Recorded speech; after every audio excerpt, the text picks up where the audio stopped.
Enigmatic, extraordinary, extravagant. Their palaces worthy of every superlative, both homes and works of art, the results of the boundless imagination of their creators, misunderstood geniuses. Like in Haute-Rive in the Drôme region, where the Postman Cheval's ideal palace proudly sits. Every year, almost 200,000 visitors try to unravel its mysteries. There's a real mixture, a host of things which are completely eccentric, but which work wonderfully well together. Neither an architect nor a sculptor, Ferdinand Cheval was a humble postman back in the 19th century. Every evening after his round, he carted in blocks of stone and gradually built his ideal palace. It would take him 33 years to complete his unclassifiable work of art. Here we have a kind of monumental column with the head of a centaur, then 4 small columns beneath holding everything up. The restorers of the palace always say, "We've no idea how the whole thing holds together. It defies the laws of gravity." An architectural enigma, populated by animals and mythological figures, evoking the temples of the Far East. An imaginary journey inspired by the illustrated magazines of the time or the postcards that the Postman Cheval delivered. This is the gallery, which is the wonder of wonders. It's filled with sculptures. The decoration is quite extraordinary. Here are some birds, and here seashells laid back to front to emphasize their imprint. The work was met with mockery during its creator's lifetime, before later appealing to the surrealists and artists like Picasso.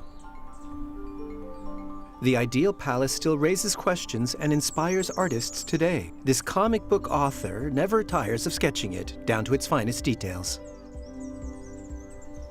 Sketching it is also a way of understanding it and grasping the giddiness he must have felt. You lose yourself in it. You don't understand everything, but it literally transports you elsewhere. It's an enigma, and I find it extremely poetic. The Postman Cheval wanted to make his mark, and today his palace is a listed historical monument. Another region, another enigma in stone, in the middle of the fields of Mayenne in northwest France. Here's a palace museum defended by a dragon and creatures that filled the childhood of the artist, Robert Tatin. His work now fascinates 40,000 visitors a year.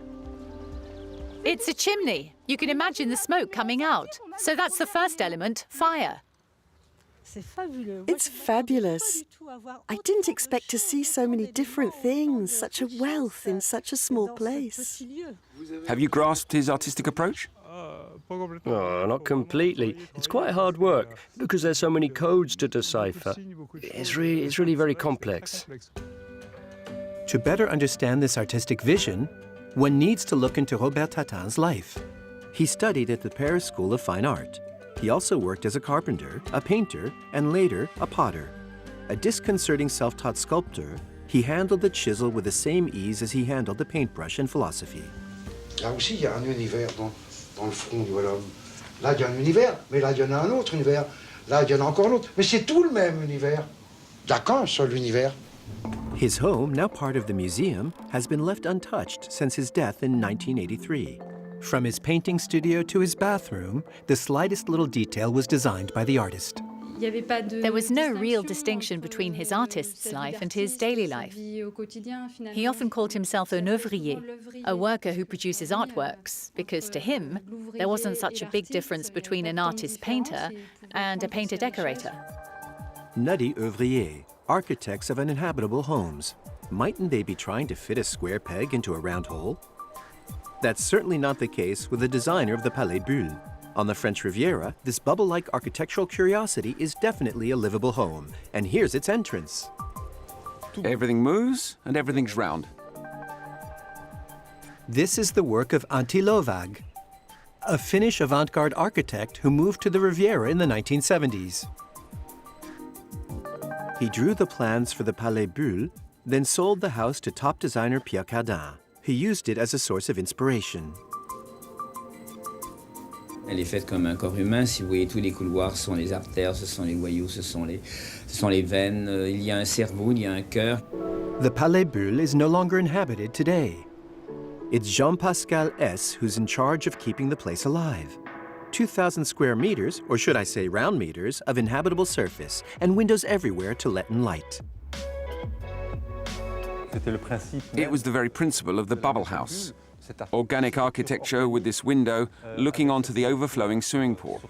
In fact, it was the first overflowing pool on the Riviera. Off the corridors, 12 suites set out like alcoves with perfectly adapted furniture and fittings.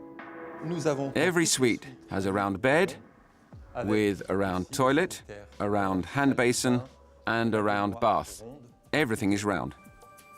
For those who are looking to buy, since Pierre Cardin's death, the Palais Bulle is up for sale. It's valued at 400 million euros, making it one of the most expensive villas in the world.